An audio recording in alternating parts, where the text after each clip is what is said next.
Translation. The demigods said, "Let Maharaj Nimi live without a material body. Let him live in a spiritual body as a personal associate of the Supreme Personality of Godhead. And, according to his desire, let him be manifest or unmanifest to common materially embodied people." Purport. The demigods wanted Maharaj Nimi to come to life. But Maharaj Nimi did not want to accept another material body. Under the circumstances, the demigods, having been requested by the saintly persons, gave him the benediction that he would be able to stay in his spiritual body. There are two kinds of spiritual bodies, as generally understood by common men. The term spiritual body is sometimes taken to refer to a ghostly body. An impious man who dies after sinful activities is sometimes condemned so that he cannot possess a gross material body of 5 material elements, but must live in a subtle body of mind, intelligence and ego. However, as explained in Bhagavad Gita, devotees can give up the material body and attain a spiritual body free from all material tinges, gross and subtle. Tyaktva deham punarjanma naiti mam iti sorjuna. Thus the demigods gave King Nimi the benediction that he would be able to stay in a purely spiritual body, free from all gross and subtle material contamination. The Supreme Personality of Godhead can be seen or unseen according to his own transcendental desire. Similarly, a devotee being Jivan Mukta can be seen or not, as he chooses.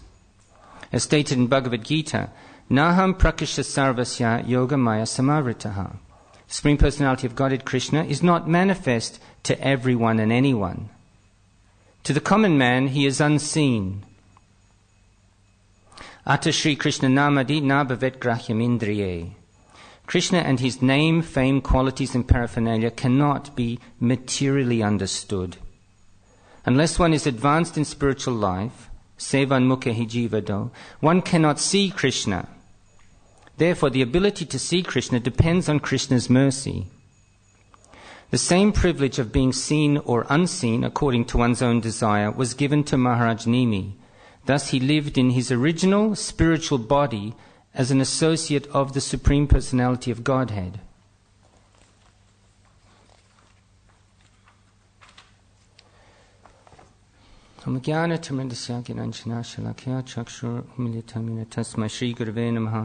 I was born blinded by the darkness of ignorance, but my spiritual masters are opening my eyes with the torchlight of knowledge, and I therefore offer my humble obeisances unto them.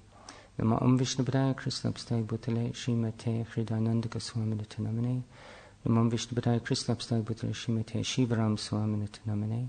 Namo Om Vishnupadaya Krishnapstai Bhutale Srimate Bhaktivedanta Swaminata Namane. Namaste Saraswati Devi Gauravani Pracharne Nirvishesha Shunyavadi Paskata Deshtrane. Mukham Karoti Vachalam Pangam Langai Te Garim Yat Kripatam Aham Bande Shri Gurundinatarnam. Narayanam Namaskritya Naram Chaiva Narotamam Devim Sarasvatim Vyasam Tato Jayamudirayat. Srinvitasharya Nityam Grinatas Chashvateshtikam Kalina Natadirgina Bhagavan Vishate Hridi. One who regularly reads the Srimad Bhagavatam and who is always taking the matter very seriously will have the Supreme Personality of Godhead manifested within their hearts within a very short time.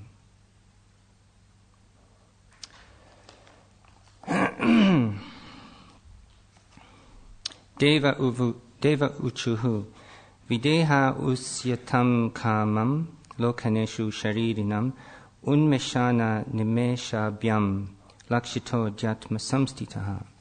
The demigod said, "Let Maharaj Nimi live without a material body. Let him live in a spiritual body as a personal associate of the Supreme Personality of Godhead. And according to his desire, let him be manifest or unmanifest to common materially embodied people."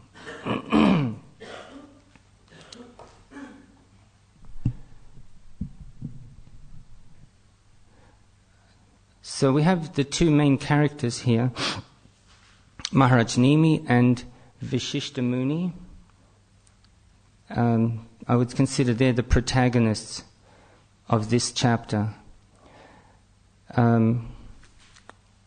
Maharaj Nimi is the son of Ikshvaku, who is the son of Manu, who is the son of the sun god. And he's also well known because further on in the Bhagavatam, he has this, there's this episode of his conversations with the 9 Yogendras, the Nava Yogendras. It's one of my favorite sections of the Bhagavatam, in fact. And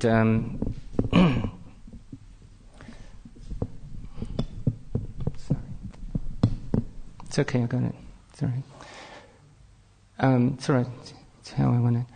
So, the 9 Yogendras are descendants of Priyavrata. We know that Swayambhuva Manu had 5 children.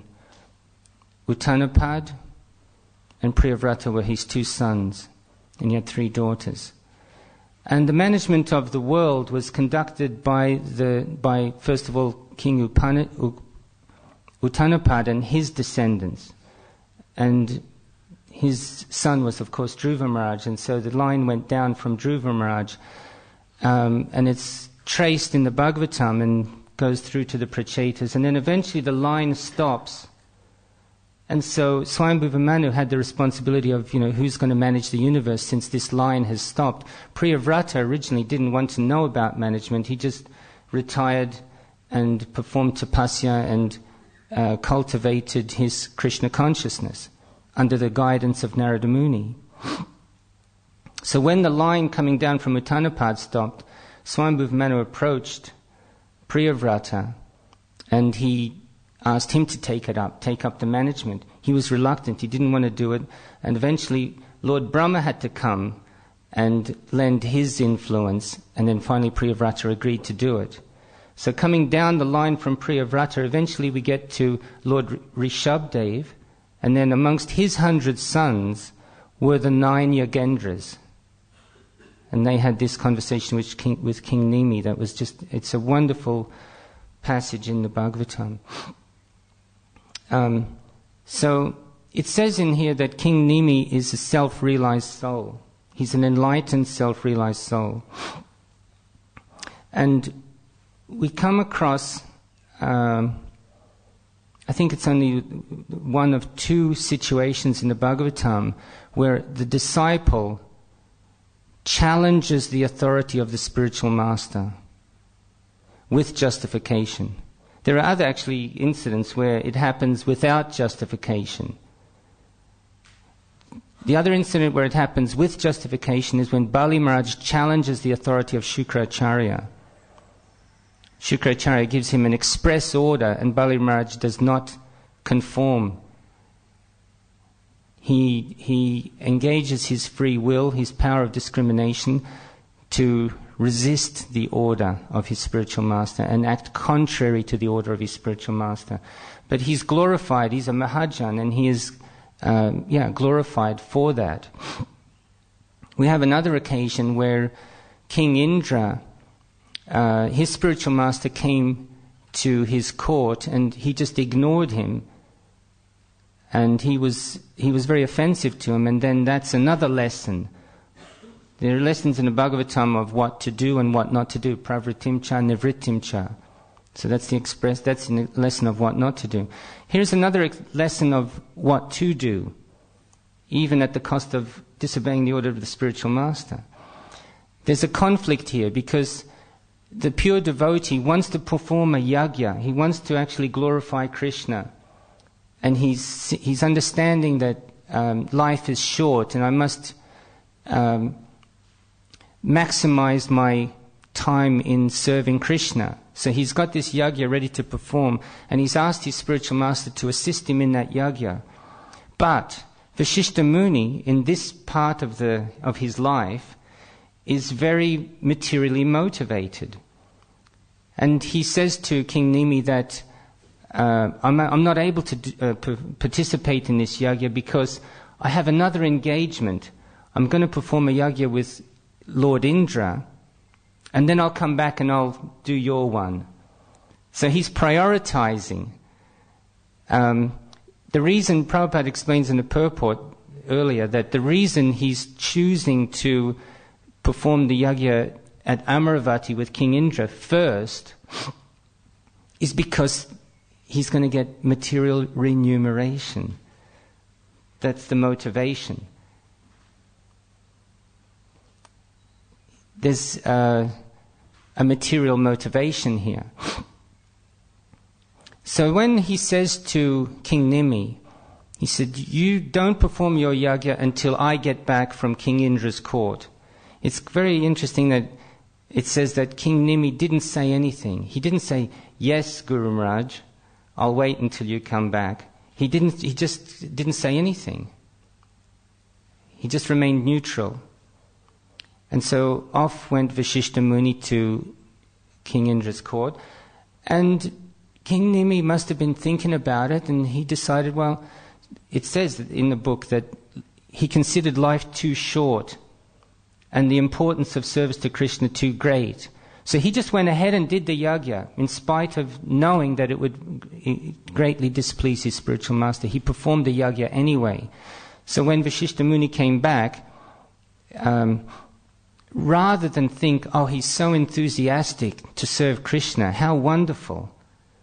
Because the object should be, the common object should be with disciple and guru, that Krishna is pleased. And he sees that, oh, Krishna is pleased by this person's enthusiasm and sincerity, so I can be also pleased. Rather than think that, he took it as his ego was affronted. How dare you, start this yajna without me? And he cursed him to leave his body. But King Nimi understood that Vasishtha Muni had no right to curse him on the grounds that he was cursing him, on the grounds of his ego being offended. So he just cursed him straight back. Well, you don't have any right to curse me. I'm cursing you to leave your body. So they both left their bodies.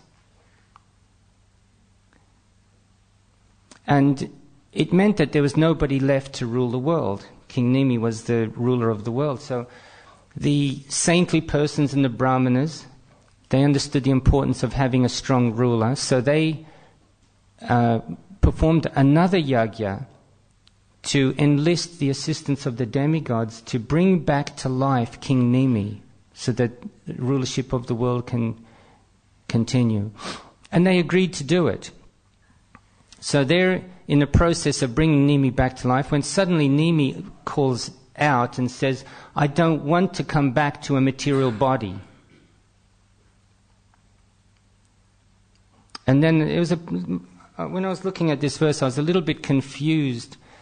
It says here that the demigods gave Nimi the benediction. How can demigods give the benediction that you be in a spiritual body and that you... I'll just read what it says, that you be a personal associate of the Supreme Personality of Godhead. How can they have that potency? So I was in a quandary, and I was just thinking, this doesn't seem very logical. And I'm still not sure if I've come to the correct conclusion, but my understanding was that they're not actually bestowing anything. They're not bestowing upon Maharaj Nimi this state of consciousness that you be a pure devotee and that you associate with Krishna. He already was in that state. When Vasishtha Muni cursed him and he left his body, it said already that he was a self-realized soul.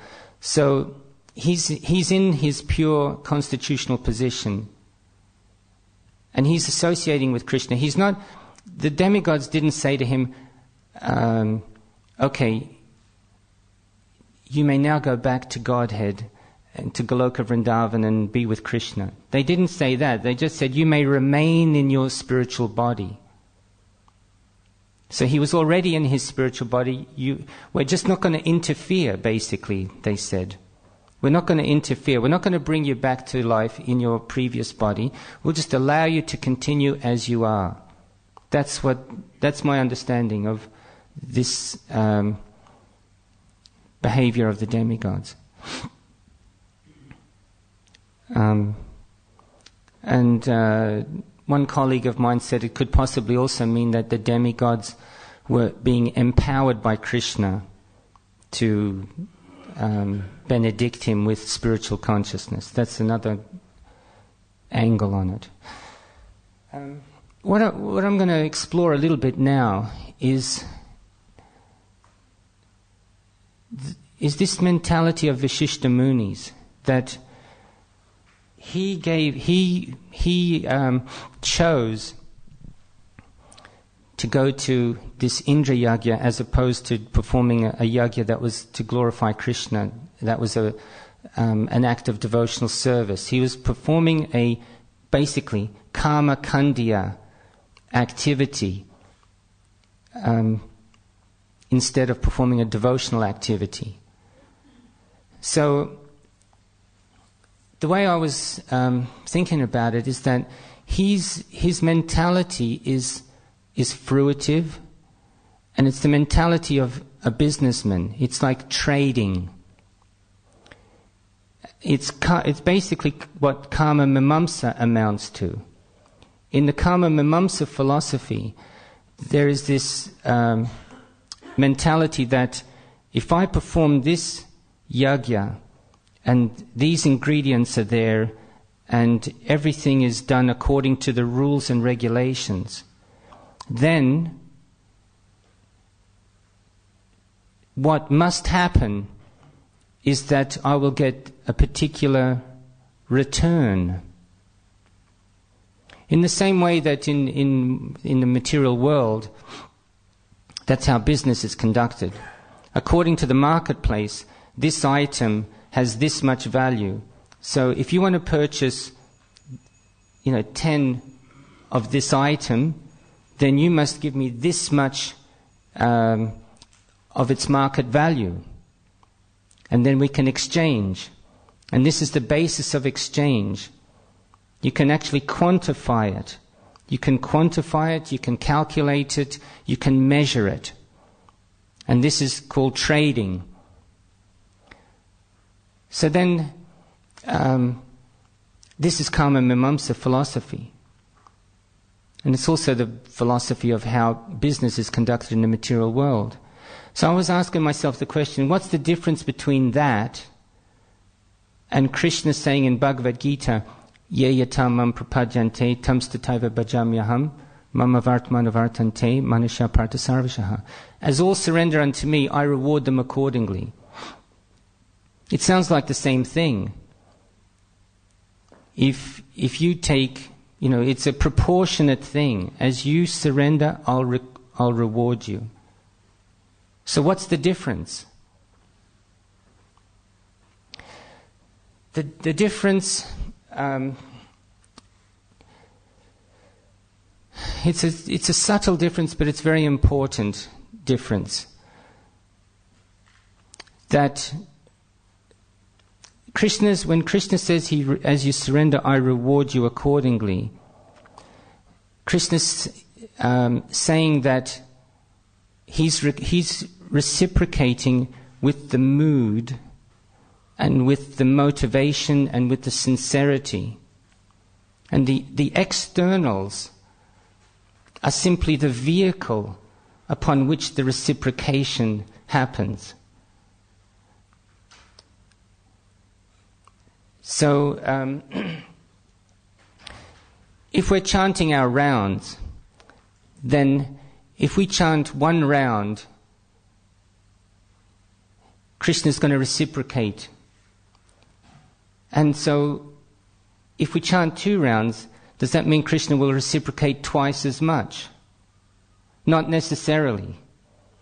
Because the chanting of the rounds is merely the external vehicle of what's in the heart.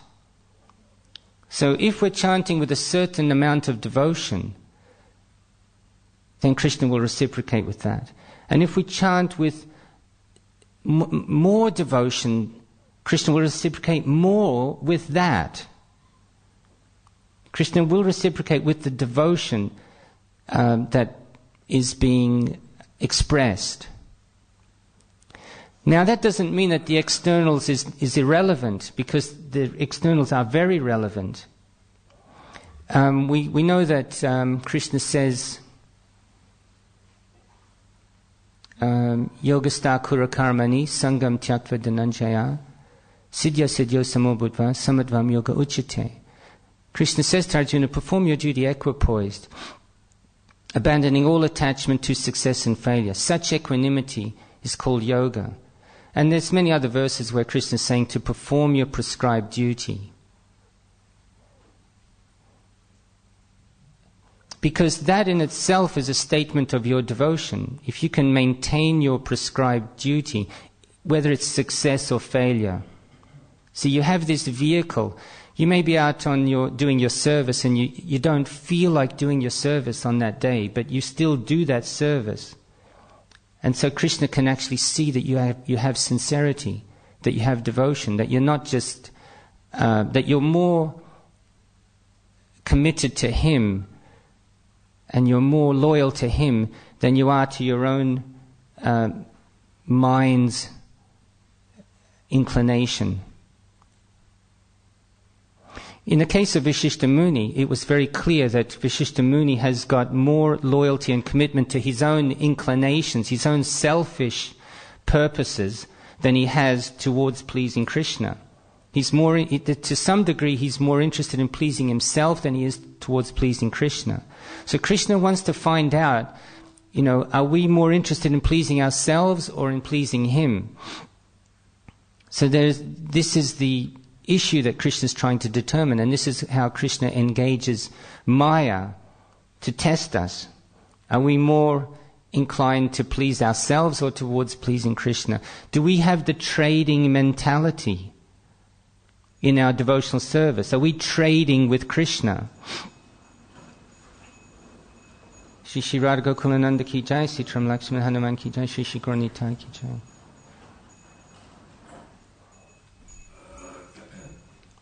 That's what Krishna is wanting to see. Are we trading with Him or are we doing devotional service? Because if we're trading with Krishna, that, I'm going to serve you, but I'm expecting something back. If we've got that mentality, then we will not be able to continue indefinitely, because Krishna is not our order supplier. Krishna is never obliged, being supremely independent. So, for instance, if we come up to a vending machine, we're thirsty, we need a bottle of water, we come up to the vending machine and we put our money in the vending machine, we expect that bottle of water. In fact, if we don't get the bottle of water, I would probably start belting the machine. I'd start kind of kneeing the machine or whacking it and, come on, give me my water. I paid for it, I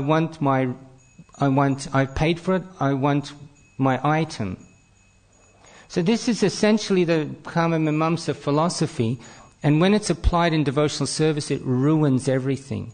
We have that attitude with Krishna, and I've heard devotees saying, that have kind of left the movement or have faded a bit. They say, I gave so many years of my life to serving Krishna. I was out there on the street, and what did I get back? Here I am, I'm 45, 50 years old, got no qualifications, best years of my life went to Krishna consciousness, and what have I got back?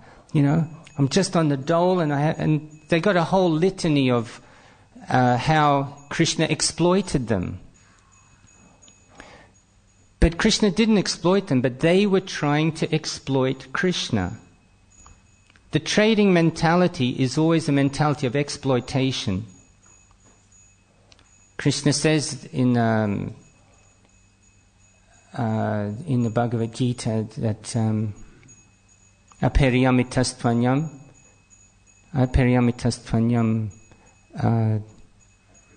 prakritim vidime param jiva bhuta mahabaho yayadam daryate jagat. Yayate daryate jagat, thanks, is where it says that, the The jiva is the superior energy, but he has this tendency to want to exploit the material nature, the inferior material nature. He's seeking to exploit that. And so we could even apply ye yatamam prapadyante to that.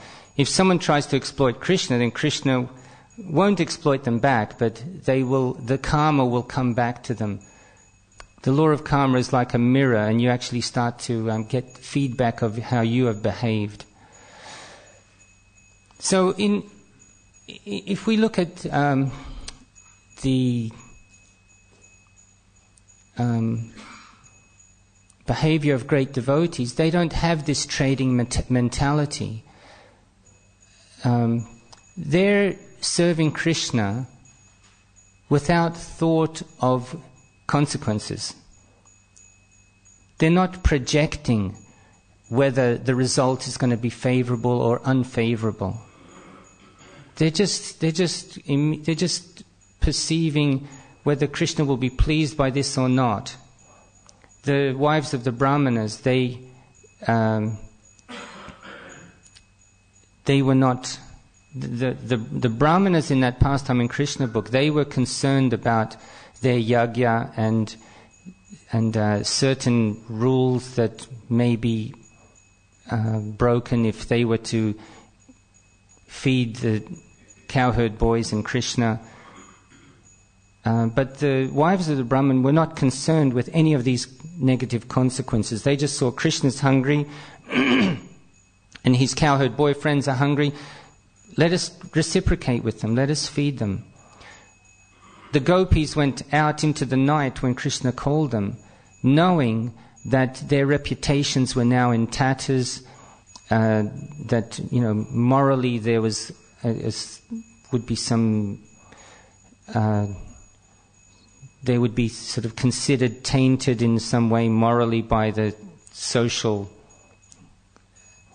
understanding of the society. But they weren't concerned.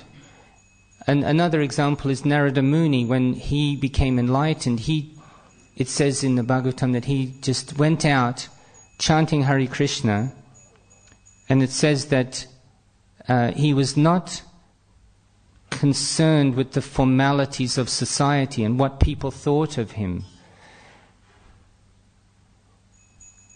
There was no egotistical consideration. He was just chanting, associating with Krishna. So that's that's one part that I found interesting about this verse. The other part I was thinking about was that he did not want to live in a material body.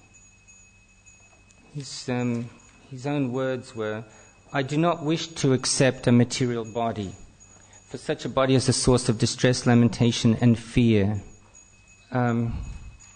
Distress, lamentation, and fear. There's one verse in the Bhagavatam that says, "Pratyavayo baso hyasanto pyartakarna evam deha dayo bhava yachantyamrichato bayam."